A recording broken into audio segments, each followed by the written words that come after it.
Next hardware and software needed for internet connection. ഒരു internet കണക്ഷന് എന്തൊക്കെ ഹാർഡ്വെയർസ് വേണം, എന്തൊക്കെ സോഫ്റ്റ്വെയർസ് വേണം എന്നാണ് പറയുന്നത്. First one, computer. A personal computer is needed to connect the internet. ഇൻ്റർനെറ്റായിട്ട് കണക്ട് ചെയ്യാൻ ആദ്യം തന്നെ നമുക്കൊരു പേഴ്സണൽ കമ്പ്യൂട്ടർ ആവശ്യമാണെന്ന്. രണ്ടാമത്തേത് മോഡം. അപ്പോൾ മോഡം നമ്മൾ കഴിഞ്ഞ ക്ലാസ്സിൽ പഠിച്ചതാണ്. മോഡുലേഷനും ഡിമോഡുലേഷനും എന്താണെന്ന് പഠിച്ചു. മോഡുലേഷൻ എന്ന് വെച്ചാൽ ഡിജിറ്റൽ ഡാറ്റനെ അനലോഗ് ആക്കുക, ഡിമോഡുലേഷൻ എന്ന് വെച്ചാൽ അനലോഗിനെ ഡിജിറ്റലാക്കുക. ഒരിക്കലും ഡിജിറ്റൽ ഡാറ്റ ടെലഫോൺ ലൈൻ വഴി സെൻഡ് ചെയ്യുന്നില്ല. അതുകൊണ്ടാണ് എന്താണ് മോഡം യൂസ് ചെയ്തിട്ട് നമ്മൾ കൺവേർഷൻ നടത്തുന്നത്. അപ്പോൾ telephone lines cannot carry digital data. Telephone line ഒരിക്കലും ഡിജിറ്റൽ ഡാറ്റേനെ ക്യാരി ചെയ്യുന്നില്ല. ഈ modem modulated demodulated translate data from binary code to analog code that can be transmitted over the telephone network. On receiving data, the modem reconverts the analog data into digital data. അപ്പോൾ modem എന്താണെന്ന് ചെയ്യണമെന്ന് വെച്ചാൽ ഈ digital binary കോഡിനെ analogue കോഡായിട്ട് convert ചെയ്യുന്നു. എന്നിട്ട് telephone നെറ്റ്വർക്കിലൂടെ pass ചെയ്തിട്ട് receiving സൈഡിലെ ഈ മോഡം റീകൺവേർട്ട് ചെയ്യണം. അതായത് ഈ ടെലഫോൺ ലൈനിലൂടെ തന്നെ ഈ അനലോഗ് ഡാറ്റേനെ വീണ്ടും തിരിച്ച് ഡിജിറ്റൽ ഡാറ്റ അല്ലെങ്കിൽ ബൈനറി ഡാറ്റയായിട്ട് മാറ്റുന്നു. മോഡം ഇൻറ്റേർണലും ആകാം എക്സ്റ്റേണലും ആകാം. The capacity of modem is expressed in BPS. അപ്പോൾ മോഡത്തിൻ്റെ കപ്പാസിറ്റി സ്പീഡ് നമ്മളെപ്പോഴും കാൽക്കുലേറ്റ് ചെയ്യുന്നത് BPS, അതായത് ബിറ്റ്സ് പെർ സെക്കൻഡിലാണെന്ന്. ഇനി next, internet service providers. ISP is the internet service provider like BSNL, Asianet etcetera. ISP എന്ന് വെച്ചാൽ എന്താണ്? ഇൻ്റർനെറ്റ് സർവീസ് പ്രൊവൈഡേഴ്സ് ആണ്. BSNLും ഏഷ്യാനെറ്റൊക്കെ അതിന് എക്സാമ്പിൾ ആണെന്ന്. Generally ISP charge A cost for providing internet service. സാധാരണ എന്താണ് ISP നമുക്ക് ഇൻ്റർനെറ്റ് അവർ പ്രൊവൈഡ് ചെയ്യുമ്പോൾ ഒരു കോസ്റ്റ് നമ്മളിൽ നിന്ന് അവർ ഈടാക്കുന്നുണ്ട്. They offer internet connection via telephone line, cables and wireless alternative. അപ്പോൾ അവർ നമുക്ക് ഇൻ്റർനെറ്റ് കണക്ഷൻ പ്രൊവൈഡ് ചെയ്യുന്നത് ടെലഫോൺ ലൈനിലൂടെയും അതുപോലെ കേബിളിലൂടെയും വയർലെസ് ഓൾട്ടർനേറ്റീവ്സിലെ കൂടെ ആയിരിക്കുന്നു. നാലാമത്തേത് വെബ് ബ്രൗസർ. ഈ web browser is a software used to navigate through the internet. അതായത് നമുക്ക് ഇൻ്റർനെറ്റിൽ സെർച്ച് ചെയ്യാൻ, ഇൻ്റർനെറ്റ് എടുക്കാൻ വേണ്ടി നമ്മൾക്ക് ഹെൽപ്പ് ചെയ്യുന്ന ഒരു സോഫ്റ്റ്വെയർ ആണ് വെബ് ബ്രൗസർ. ഇപ്പോൾ നമുക്കിപ്പോൾ എന്ത് ഇൻ്റർനെറ്റിൽ സെർച്ച് ചെയ്യണമെങ്കിൽ നമ്മൾ ആദ്യം എന്തായിരിക്കും, ഏതെങ്കിലും ഒരു വെബ് ബ്രൗസർ ആയിരിക്കും ഓപ്പൺ ചെയ്യണമെന്നുണ്ടെങ്കിൽ ഗൂഗിൾ ക്രോം ആകാം, അല്ലെങ്കിൽ safari, internet explorer, Mozilla Firefox, അതൊക്കെ എന്താണ് വെബ് ബ്രൗസറിന് എക്സാമ്പിളാണ്. അപ്പോൾ നമ്മളെ എന്താണ് നെറ്റിലൂടെ നാവിഗേറ്റ് ചെയ്യാൻ ഹെൽപ്പ് ചെയ്യുന്ന ഒരു സോഫ്റ്റ്വെയറിനെ പറയുന്ന പേരാണ് web browser. Next, internet access methods. Internet access ചെയ്യുന്ന ഡിഫറെൻറ്റ് മെത്തേഡ്സ് ആണ്. ഡയൽ-അപ്പ് കണക്ഷനുണ്ട്, ഡയറക്റ്റ് കണക്ഷനുണ്ട്. The internet can be accessed in 2 ways, namely dialing into an internet service provider's computers or with the direct connection to an ISP. അപ്പോൾ internet 2 രീതിയിൽ നമുക്ക് access ചെയ്യാം. First one പറഞ്ഞാക്കുന്നത് ഒരു ISPയിലേക്ക്, അതായത് dial ചെയ്യുക, dialing in to an internet service providers computer, ISPയുടെ കമ്പ്യൂട്ടറിലേക്ക് അവരൊരു നമ്പറിലേക്ക് ഡയൽ ചെയ്തുകൊണ്ട് നമുക്ക് ഇൻ്റർനെറ്റ് ആക്സസ് ചെയ്യാം. രണ്ടാമത്തെ പറഞ്ഞാക്കുന്നത് ഡയറക്റ്റ് കണക്ഷൻ, ISP നമുക്ക് പ്രൊവൈഡ് ചെയ്യുന്ന ഡയറക്റ്റ് കണക്ഷനിലൂടെ ആകാം. അപ്പോൾ എന്താണ് ഡയൽ-അപ്പ് കണക്ഷൻ എന്നാണ് പറഞ്ഞാക്കുന്നത്? Under this method the access to the internet is made using modem and telephone line. ഈ മെത്തേഡിൽ ഇൻ്റർനെറ്റ് ആക്സസ് ചെയ്യുന്നത് മോഡവും ടെലിഫോൺ ലൈനും യൂസ് ചെയ്തിട്ടാണ്. ഈ ഡയൽ-അപ്പ് കണക്ഷനിൽ the connection is established by dialing and ISP number. അപ്പോൾ ഈ കണക്ഷൻ എസ്റ്റാബ്ലിഷ് ചെയ്യുന്നത് എങ്ങനെയാണ്? നമ്മൾ ആദ്യം തന്നെ അവർ പ്രൊവൈഡ് ചെയ്യുന്ന ഒരു ISP നമ്പർ നമ്മൾ ടെലിഫോണിൽ നമ്മൾ ഡയൽ ചെയ്യും. പിന്നെ ഡയൽ ചെയ്തിട്ടാണ് നമ്മൾ എന്താണ് കണക്ഷൻ എസ്റ്റാബ്ലിഷ് ചെയ്യുന്നത്. അപ്പോൾ 2 രീതിയിലുണ്ട് ഇൻ്റർനെറ്റ് ആക്സസ് മെത്തേഡ്. ഒന്നാമത്തേതാണ് പറഞ്ഞാക്കുന്നത് എന്ത്? Dial-up connection. രണ്ടാമത്തേത് ഡയറക്റ്റ് കണക്ഷൻ. ഡയൽ-അപ്പ് കണക്ഷൻ എന്താണെന്ന് വെച്ചാൽ നമ്മൾ ഇൻ്റർനെറ്റ് ആക്സസ് ചെയ്യാൻ നമുക്ക് മോഡവും ടെലഫോൺ ലൈനും ആവശ്യമാണ്. അപ്പോൾ ഈ കണക്ഷൻ എസ്റ്റാബ്ലിഷ് ചെയ്യാൻ നമ്മളൊരു ISP നമ്പറിലേക്ക് ഡയൽ ചെയ്യണം ആദ്യം വേണ്ടതെന്ന്. രണ്ടാമത്തെ method direct connection. Under this method, access the internet is made through a fixed cable or dedicated telephone line. അപ്പോൾ ഈ ഡയറക്റ്റ് കണക്ഷനിൽ ഇൻ്റർനെറ്റ് ആക്സസ് ചെയ്യാനായിട്ട് ഒന്നുകിൽ ഒരു ഫിക്സഡ് കേബിൾ അവർ പ്രൊവൈഡ് ചെയ്യും, അതുമല്ലെങ്കിൽ ഒരു ഡെഡിക്കേറ്റഡ് ടെലഫോൺ ലൈൻ ഉണ്ടാകുന്നു. അപ്പോൾ ഫിക്സഡ് കേബിളിലൂടെയോ അല്ലെങ്കിൽ ഡെഡിക്കേറ്റഡ് ആയിട്ടുള്ള ഇതിന് വേണ്ടിയിട്ടുള്ള ടെലഫോൺ ലൈൻ ആയിരിക്കും. Often the dedicated telephone line is an ISDN. സാധാരണ എന്താണ് ഈ ഡെഡിക്കേറ്റഡ് ടെലഫോൺ ലൈൻ എന്ന് വെച്ചാൽ ISDN ആണ്. ISDN ലൈനാണ്. ISDN എന്ന് വെച്ചാൽ ഇൻ്റഗ്രേറ്റഡ് സർവീസ് ഡിജിറ്റൽ നെറ്റ്വർക്ക്. അപ്പോൾ ഇതിൻ്റെ ഫുൾ ഫോമൊക്കെ പഠിച്ചിരിക്കണം. അപ്പോൾ ഡെഡിക്കേറ്റഡ് ടെലഫോൺ ലൈൻ എന്ന് വെച്ചാൽ ഈ ISDN ലൈനാണ്. അതിൻ്റെ പ്രത്യേകത എന്താണെന്ന് വെച്ചാൽ which is the highest speed version of standard telephone line. ഇത് സ്റ്റാൻഡേർഡ് ടെലഫോൺ ലൈൻ്റെ കുറച്ചും കൂടെ ഹയസ്റ്റ് സ്പീഡ് വേർഷനായിരിക്കും ISDN എന്ന് വെച്ചാൽ. there are different methods for direct connection method. അപ്പോൾ ഈ ഡയറക്റ്റ് കണക്ഷനിൽ തന്നെ എന്താണ് ഡിഫറെൻറ്റ് മെത്തേഡുകളുണ്ട്. ഏതൊക്കെ ഏതൊക്കെയാണ്? ISDN, ADSL, cable modem, wireless alternatives ഒക്കെയാണ് അതിന് എക്സാമ്പിൾ. അപ്പോൾ first one ISDN, integrated service digital network. It is an upgraded telephone line that can be used for faster internet access and can be regular voice call. ഇപ്പോൾ ISDN എന്ന് വെച്ചാൽ കുറച്ചും കൂടെ upgraded ആയിട്ടുള്ള telephone ലൈനാണ്. അത് ഫാസ്റ്ററായിട്ട് internet access ചെയ്യാനും അതുപോലെ തന്നെ റെഗുലർ ആയിട്ടുള്ള സാധാരണ വോയിസ് കോളിനും യൂസ് ചെയ്യുന്നു. ISDN is all digital. ISDN ഡിജിറ്റലാണെന്ന്. ഇനി രണ്ടാമത്തേത് ADSL, asymmetric digital subscriber line. Like ISDN പോലെ തന്നെ it uses an upgraded telephone line. അവിടെയും എന്താണ്? അപ്ഗ്രേഡഡ് ടെലഫോൺ ലൈൻ തന്നെയാണ് യൂസ് ചെയ്യുന്നത്. It is also all digital and support simultaneous internet browsing and telephone use. അപ്പോൾ ഇതിൻ്റെ പ്രത്യേകത എന്ന് വെച്ചാൽ ഡിജിറ്റലാണ്. ഇത് സൈമിൾട്ടേനിയസ് ആയിട്ട് നമുക്ക് ഇൻ്റർനെറ്റ് ബ്രൗസ് ചെയ്യാൻ പറ്റും, ടെലഫോണും അറ്റ് എ ടൈമിൽ യൂസ് ചെയ്യാൻ പറ്റും. അതാണ് അതിൻ്റെ പ്രത്യേകത. It is suitable for more downloads rather than for uploads. ഇതിനകത്ത് ഇത് കുറച്ചും കൂടെ സ്യൂട്ടബിൾ, ഡൗൺലോഡ് ചെയ്യാൻ സ്പീഡ് കൂടുതലായിരിക്കുന്നത്. സ്യൂട്ടബിൾ ആയിട്ടുള്ളത് ഡൗൺലോഡിങ്ങിനാണ്. അപ്ലോഡിങ്ങിനേക്കാൾ കൂടുതൽ ഡൗൺലോഡിങ് ആണ് ഈസി ആയിട്ട് നടക്കണമെന്ന്. ഇനി next SDSL, symmetrical digital subscriber line. It is mean for faster access to both downloading and uploading. ഇപ്പോൾ ഇവിടെ എന്ന് വെച്ചാൽ എന്താണ്? ഫാസ്റ്റ് ആക്സസ് ആണ്. ഡൗൺലോഡ് ചെയ്യാനും അപ്ലോഡ് ചെയ്യാനും ഫാസ്റ്റായിട്ട് നമുക്ക് ചെയ്യാൻ പറ്റും. It is suitable to corporate application where more streaming speed is. ഇത് കുറച്ചും കൂടെ സ്യൂട്ടബിൾ ആയിട്ടുള്ളത് കോർപ്പറേറ്റ് ആപ്ലിക്കേഷൻ. അപ്പോൾ അവിടെ എന്തിനാണ്? സ്ട്രീമിംഗ് സ്പീഡ് കൂടുതലായിട്ടും ആവശ്യം വരും. അപ്പോൾ അതുകൊണ്ട് കൂടുതലും കോർപ്പറേറ്റ് ആപ്ലിക്കേഷൻസിലൊക്കെയാണ് SDSL യൂസ് ചെയ്യുന്നതെന്ന്. ഇനി fourth one, cable modem. Under this method the internet access is provided through the cable like TV channel. അപ്പോൾ ഈ മെത്തേഡിൽ എന്താണ്? ഇൻ്റർനെറ്റ് ആക്സസ് ചെയ്യാൻ എന്താണ്? സാധാരണ കേബിളിലൂടെ ആയിരിക്കും എന്താണ് ഇൻ്റർനെറ്റ് ആക്സസ് ചെയ്യുന്നത്. ഇപ്പോൾ TV ചാനലിലൊക്കെ പോലെ തന്നെ കേബിൾ അവർ പ്രൊവൈഡ് ചെയ്യുന്നു.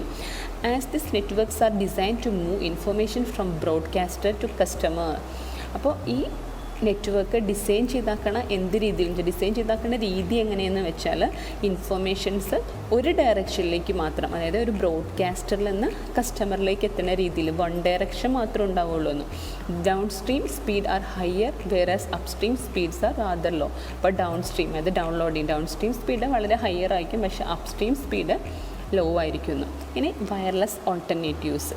Wireless does not use cable telephone lines to connect the internet. നമുക്കറിയാം വയർലെസ്സിൽ കേബിളോ ടെലഫോൺ ലൈനൊന്നും വേണ്ട ഇൻ്റർനെറ്റായിട്ട് കണക്ട് ചെയ്യാൻ.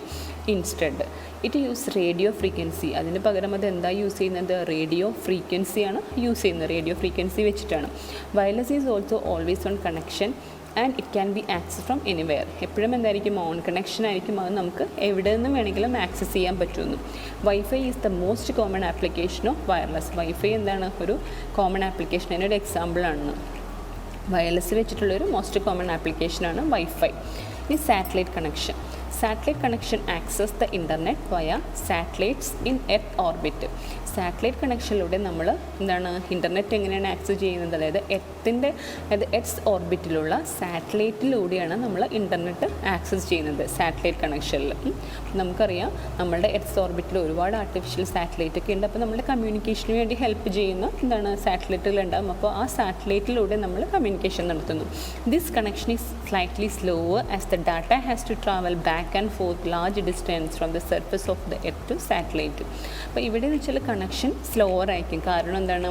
ഡാറ്റയ്ക്ക് ഒരുപാട് ദൂരം ലാർജ് ഡിസ്റ്റൻസിൽ ബാക്ക് ആൻഡ് ഫോർത്ത് ട്രാവൽ ചെയ്യേണ്ടി വരുമെന്ന്. അതായത് എന്താണ്? എർത്തിൻ്റെ സർവസിൽ നിന്ന് സാധാരണ ഒരു ഗ്രൗണ്ട് സ്റ്റേഷനൊക്കെ ഉണ്ടാവും എർത്തിൽ. ആ ഗ്രൗണ്ട് സ്റ്റേഷനിൽ നിന്ന് സാറ്റലൈറ്റിലേക്ക് എത്താൻ ഒരുപാട് ഡിസ്റ്റൻസ് ഡാറ്റയ്ക്ക് ട്രാവൽ ചെയ്യേണ്ടി വരും. അതുകൊണ്ട് തന്നെ എന്താണ് ഈ കണക്ഷൻസ് സ്ലോവർ ആയിരിക്കും. കണക്ഷൻ വളരെ സ്ലോവർ ആയിരിക്കുന്നു. കാരണം എന്താണ്? Data has to travel back and forth large distance. അത് ലാർജ് ഡിസ്റ്റൻസിൽ ഡാറ്റയ്ക്ക് ട്രാവൽ ചെയ്യേണ്ടതുണ്ട്. അത് surface of the earth to satellite. എർത്തിൻ്റെ സർഫസിൽ നിന്ന് സാറ്റലൈറ്റിലേക്ക് ഡാറ്റയ്ക്ക് ലാർജ് ഡിസ്റ്റൻസ് ട്രാവൽ ചെയ്യുന്നത് കൊണ്ട് തന്നെ ഇവിടെ കണക്ഷൻ സ്ലോ ആവാൻ ചാൻസ് ഉണ്ട് സാറ്റലൈറ്റ് കണക്ഷനിൽ. ഇനി next cellular connection. Cellular technology provide the wireless internet access through സെൽഫോൺസിലൂടെ നമുക്ക് ഇൻ്റർനെറ്റ് ആക്സസ് ചെയ്യാൻ പറ്റും. The speed very depend on the provider, but the most commons are 3G and 4G speed up to 30 Mbps. അപ്പം speed എന്ന് വെച്ചാൽ എന്താണ്? പ്രൊവൈഡറിനെ depend ചെയ്തിരിക്കും സ്പീഡെന്ന്. അപ്പോൾ ഈ ഡയറക്റ്റ് കണക്ഷൻ ഒന്നുകൂടെ പറയാം. ഡയറക്റ്റ് കണക്ഷനിൽ എന്താണ് ഒരു ഫിക്സഡ് കേബിളോ ഡെഡിക്കേറ്റഡ് ടെലിഫോൺ ലൈനോ ഉണ്ടാകും. അപ്പോൾ അതിന് ഡിഫറെൻറ്റ് മെത്തേഡുകൾ, ഡയറക്റ്റ് കണക്ഷന് ഡിഫറെൻറ്റ് മെത്തേഡ് ഉണ്ട്. ADSL, ISDN, cable modem, wireless alternatives, അതൊക്കെയാണ്. ഇനി next web browser. Web browser is a software application for retrieving, presenting and traversing information resources on the World Wide Web. അതായത് നമുക്ക് എന്താണ് web browser എന്ന് വെച്ചാൽ നമ്മൾക്ക് internet access ചെയ്യാൻ, നമ്മളിപ്പോൾ സെർച്ച് ചെയ്ത ഇൻഫർമേഷൻസ് നമുക്ക് പ്രസൻറ്റ് ചെയ്യാൻ, നമുക്ക് റിട്രീവ് ചെയ്യാൻ, ആ പേജസൊക്കെ റിട്രീവ് ചെയ്യാൻ വേണ്ടി ഹെൽപ്പ് ചെയ്യുന്നൊരു സോഫ്റ്റ്വെയർ ആപ്ലിക്കേഷനാണ് എന്താണ് web browser. It is a software application for retrieving, അതുപോലെ തന്നെ presenting and traversing information resources on the world wide web. അതായത് നമ്മളുടെ എന്താണ് സെർവറിൽ വേൾഡ് വൈഡ് വെബിൽ പലതരം ഇൻഫർമേഷൻസ് ഉണ്ട്. ആ ഇൻഫർമേഷൻസ് നമ്മൾ സെർച്ച് ചെയ്യുന്നതിനനുസരിച്ച് നമ്മൾ സെർച്ച് ചെയ്യുന്ന ആ ഇൻഫർമേഷൻസ് നമുക്ക് ആ സെർവറിൽ നിന്ന് റിട്രീവ് ചെയ്യാനും അതുപോലെ എന്താണ് നമ്മളുടെ സിസ്റ്റത്തിൽ അല്ലെങ്കിൽ നമ്മളുടെ മൊബൈലിൽ പ്രസൻറ്റ് ചെയ്യാനും ഹെൽപ്പ് ചെയ്യുന്നൊരു സോഫ്റ്റ്വെയർ ആണ് web browser. It act as an interface between user and working of the internet. ഇതൊരു ഇൻ്റർഫേസ് ആയിട്ട് നിൽക്കുന്നു, യൂസറിനും ഇൻ്റർനെറ്റിനും ഇടയിൽ ഒരു ഇൻ്റർഫേസ് ആയിട്ട് നിൽക്കുന്നത് എന്താണ് ഈ ബ്രൗസറാണ്. നമുക്കറിയാം ഇപ്പം നമ്മൾ നെറ്റ് എടുക്കണം എന്നുണ്ടെങ്കിൽ ആദ്യം തന്നെ എന്താണ് കണക്ഷൻ മാത്രം പോരാ. നെറ്റ് എടുക്കാൻ ഫസ്റ്റ് നമ്മൾ ഗൂഗിൾ ക്രോമോ സഫാരിയോ ഏതെങ്കിലും ഒരു വെബ് ബ്രൗസറായിരിക്കും ഓപ്പൺ ചെയ്യണത്. അപ്പോൾ നമ്മളെ ഇൻ്റർനെറ്റിലേക്ക് എത്തിക്കുന്നത്, നമ്മൾക്കും ഇൻ്റർനെറ്റിനും ഇടയിൽ ഒരു മീഡിയേറ്റർ ആയിട്ട് നിൽക്കുന്ന ഒരു സോഫ്റ്റ്വെയർ ആണ് എന്ത് web browser. It has the ability to interpret or display so many types of files. അപ്പോൾ ഇതിനെന്താണ് പലതരത്തിലുള്ള ഫയലുകളും ഇൻ്റർപ്രറ്റ് ചെയ്യാനും ഡിസ്പ്ലേ ചെയ്യാനുള്ള എബിലിറ്റി ഇതിനുണ്ട്. And user even the computer is not connecting to the internet, അത് ഓഫ്ലൈൻ വർക്കിങ്ങിനും ഇത് യൂസ് ചെയ്യുന്നു. The 2 major functions of the browsers are. അപ്പോൾ ഈ ബ്രൗസറിൻ്റെ മെയിനായിട്ടുള്ള 2 ഫങ്ഷൻസ് ആണ് പറഞ്ഞാക്കുന്നത്. എന്താണ്? Browsers contact the web server and send request for the informations for files. അപ്പം നമ്മൾ സെർച്ച് ചെയ്യുന്ന കാര്യമാണ് ഈ പറഞ്ഞാക്കുന്നത്. നമ്മൾ ഒരു കാര്യം സെർച്ച് ചെയ്യുമ്പോൾ ഫസ്റ്റ് തന്നെ എന്ത് ചെയ്യും, ആ സെർച്ച് ചെയ്ത ആ ഇൻഫർമേഷൻ അത് ഇവിടെ ഏതെങ്കിലും ഒരു സെർവറായിട്ടായിരിക്കും നമ്മളുടെ വെബ് ബ്രൗസർ കോണ്ടാക്ട് ചെയ്യുന്നത്. നമ്മൾ നമ്മളുടെ വെബ് ബ്രൗസറിൽ ടൈപ്പ് ചെയ്ത് കൊടുക്കുമ്പോൾ എന്താണോ ആ ഇൻഫർമേഷൻ, എന്താണോ ആ സെർച്ച് ചെയ്യണ ആ സംഭവം, അത് ആദ്യം തന്നെ സെർവറിൽ കൊണ്ടുപോയിട്ട് എന്ത് ചെയ്യുന്നു, സെർച്ച് ചെയ്തിട്ട് ആ റിസൾട്ട് എന്ത് ചെയ്യുന്നു, സെർവറിൽ നിന്ന് എടുത്തിട്ട് നമുക്ക് നമ്മളുടെ ബ്രൗസറിലേക്ക് എത്തിച്ചു തരുന്നു. അപ്പോൾ ബ്രൗസർ എന്ന് വെച്ചാൽ ആദ്യം തന്നെ ബ്രൗസറിൻ്റെ ഫസ്റ്റ് ഫംഗ്ഷൻ എന്താണെന്ന് വെച്ചിട്ട് കോണ്ടാക്ട് ദ വെബ് സെർവറായിട്ട് കോണ്ടാക്ട് ചെയ്യുന്നു. എന്നിട്ട് എന്ത് ചെയ്യും, send the request for the information or files, ഒരു റിക്വസ്റ്റ് അയക്കുക, എന്ത് ഇൻഫർമേഷൻ അല്ലെങ്കിൽ ഫയൽസിന് വേണ്ടി ഒരു റിക്വസ്റ്റ് കൊടുക്കുക. അതാണ് ഒന്നാമത്തെ ഡ്യൂട്ടി. ദെൻ ആ റിക്വസ്റ്റിനുള്ള ആൻസർ കിട്ടിക്കഴിഞ്ഞാൽ എന്ത് ചെയ്യും, ബ്രൗസർ എന്ത് ചെയ്യും, നമ്മുടെ ബ്രൗസർ റിസീവ് ദ ഇൻഫർമേഷൻ, ആ റിസൾട്ട് റിസീവ് ചെയ്തിട്ട് and then display it on the users computer, നമ്മുടെ കമ്പ്യൂട്ടറിൽ ഡിസ്പ്ലേ ചെയ്യുന്നു. ഈ Google Chrome, safari, UC, Firefox, opera, internet explorer are the almost commonly used web browser. കുറച്ച് വെബ് ബ്രൗസേഴ്സിന് എക്സാമ്പിളാണ് Google ക്രോമും സഫാരിയും ഇതൊക്കെ. അപ്പോൾ വെബ് ബ്രൗസർ എന്ന് പറഞ്ഞാൽ എന്താണ്, it is a software for retrieving, presenting and traversing information resource on the world wide web. അല്ലെങ്കിൽ പറയാം it is an interface between user and working of internet. യൂസറിനും ഇൻ്റർനെറ്റിനും ഇടയിലുള്ളൊരു എന്താണ്, ഇൻ്റർനെറ്റിനും ഇടയിലുള്ളൊരു ഇൻ്റർഫേസാണ് ഈ വെബ് ബ്രൗസറാണ്. ഇതൊരു സോഫ്റ്റ്വെയർ ആപ്ലിക്കേഷനാണ്. നമുക്ക് എന്താണ് ഇൻ്റർനെറ്റിലുള്ള ഇൻഫർമേഷൻസ് എന്താണ് റിട്രീവ് ചെയ്യാനും അത് നമ്മളുടെ സിസ്റ്റത്തിൽ പ്രസൻറ്റ് ചെയ്യാനും ഹെൽപ്പ് ചെയ്യുന്ന ഒരു ഇൻ്റർഫേസ് ആയിട്ട് ആക്ട് ചെയ്യുന്ന ഒരു സോഫ്റ്റ്വെയറിനാണ് വെബ് ബ്രൗസർ എന്ന് പറയുന്നത്. ഇതിന് 2 ഫംഗ്ഷനാണുള്ളത്. ഒന്നാമത്തത് എന്ത് ചെയ്യും, നമ്മളുടെ ഈ വെബ് ബ്രൗസർ വെബ് സെർവറായിട്ട് കോൺടാക്ട് ചെയ്തിട്ട് റിക്വസ്റ്റ് ചെയ്യും. രണ്ടാമത്തെ ഫംഗ്ഷൻ എന്ന് വെച്ചാൽ ഈ റിക്വസ്റ്റ് ചെയ്ത ആ ഇൻഫർമേഷൻസ് സെർവറിൽ നിന്ന് എടുത്തിട്ട് നമ്മളുടെ സിസ്റ്റത്തിൽ കൊണ്ട് ഡിസ്പ്ലേ ചെയ്യും. ആണ് receive the information and the display to users computer. അത് രണ്ടാമത്തെ ഫംഗ്ഷൻ. അതിൻ്റെ എക്സാമ്പിൾസ് സഫാരി, ഫയർഫോക്സ് ഒക്കെ. ഇനി last topic the world wide web consortium, ഈ W3C എന്ന് പറയും. The world wide web consortium is an international organization established with the objective of improving the web through establishing protocol and guidelines. ഈ world wide web consortium എന്ന് വെച്ചാൽ ഒരു international ഓർഗനൈസേഷനാണ്. അത് establish ചെയ്താക്കണം എന്തിനു വേണ്ടിയാണെന്ന് വെച്ചാൽ ഇംപ്രൂവിങ് ദ വെബ് ത്രൂ, അതായത് ഒരു വെബ് എങ്ങനെ ഇംപ്രൂവ് ചെയ്യാം എന്ന്, അതായത് പല പല പ്രോട്ടോകോൾസും ഗൈഡ് ലൈൻസൊക്കെ വെച്ചിട്ട് വെബ് എങ്ങനെ ഇംപ്രൂവ് ചെയ്യാം എന്ന ഒബ്ജക്റ്റീവോട് കൂടി എസ്റ്റാബ്ലിഷ് ചെയ്തിരിക്കുന്ന ഒരു ഓർഗനൈസേഷനാണ് എന്ത് world wide web. It was founded in 1994 Tim Berners Lee ആണ്, അതായത് ക്രിയേറ്റർ ഓഫ് വേൾഡ് വൈഡ് വെബിൻ്റെ ക്രിയേറ്ററായ ടിം ബെർണർ-ലീ തന്നെയാണ് ഇതും ഫൗണ്ട് ചെയ്തത് 1994. It comprises hundreds of organizations from related IT industries.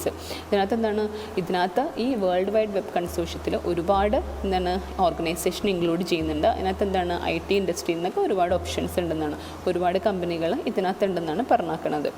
പിന്നെ പറഞ്ഞാക്കുന്നത് W3 establish a standard for world wide web, ഒരു സ്റ്റാൻഡേർഡ് എസ്റ്റാബ്ലിഷ് ചെയ്യുന്നുണ്ട്. The members of the W3C are key participants in web development. അതായത് ഈ W3Cയുടെ members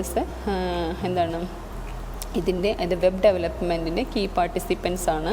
അതായത് ഈ IT sector മാത്രമല്ല, അതിനകത്ത് കൊമേഴ്ഷ്യൽ സെക്ടറിനും എഡ്യൂക്കേഷനിലും അതുപോലെ ഗവൺമെൻറ്റൽ എൻറ്റിറ്റീസ് എന്നൊക്കെ ഒരുപാട് കമ്പനീസ് ഇതിനകത്ത് ഈ W3Cയിൽ ഇൻക്ലൂഡ് ചെയ്തിട്ടുണ്ടെന്നാണ് പറഞ്ഞിരിക്കുന്നത്. അപ്പം ഇതിൻ്റെ പോയിൻ്റ് ഇതാണ്, വേൾഡ് വൈഡ് വെബ് കൺസോർഷ്യം എന്ന് വെച്ചാൽ W3C എന്ന് വെച്ചാൽ ഒരു ഇൻ്റർനാഷണൽ ഓർഗനൈസേഷനാണ്. അത് എസ്റ്റാബ്ലിഷ് ചെയ്താക്കുന്നത് എന്ത് ഒബ്ജക്റ്റീവോട് കൂടിയാണ്, അതായത് വെബ് എങ്ങനെ ഇംപ്രൂവ് ചെയ്യാം, അതായത് പലതരത്തിലുള്ള പ്രോട്ടോകോൾസ് ഗൈഡ് ലൈൻസ് ഒക്കെ യൂസ് ചെയ്തിട്ട് അതിലൂടെ എങ്ങനെ ഇംപ്രൂവ് ചെയ്യാം എന്നുള്ള ഒബ്ജക്റ്റീവിൽ എസ്റ്റാബ്ലിഷ് ചെയ്തിരിക്കുന്ന ഒരു ഓർഗനൈസേഷനാണ് വേൾഡ് വൈഡ് വെബ് കൺസോർഷ്യം. അത് 1994 ടിം ബെർണർ-ലീ ആണ് ക്രിയേറ്റ് ചെയ്താക്കുന്നത്. അതിനകത്ത് IT ഇൻഡസ്ട്രി എന്നും അതുപോലെ തന്നെ പല കൊമേഴ്ഷ്യലും എഡ്യൂക്കേഷണൽ ഗവൺമെൻറ് എൻറ്റിറ്റീസ് എന്നൊക്കെ ഒരുപാട് കമ്പനീസ് ഇതിനകത്ത് ഇൻക്ലൂഡ് ചെയ്തിട്ടുണ്ടെന്നാണ് പറഞ്ഞേക്കുന്നത്.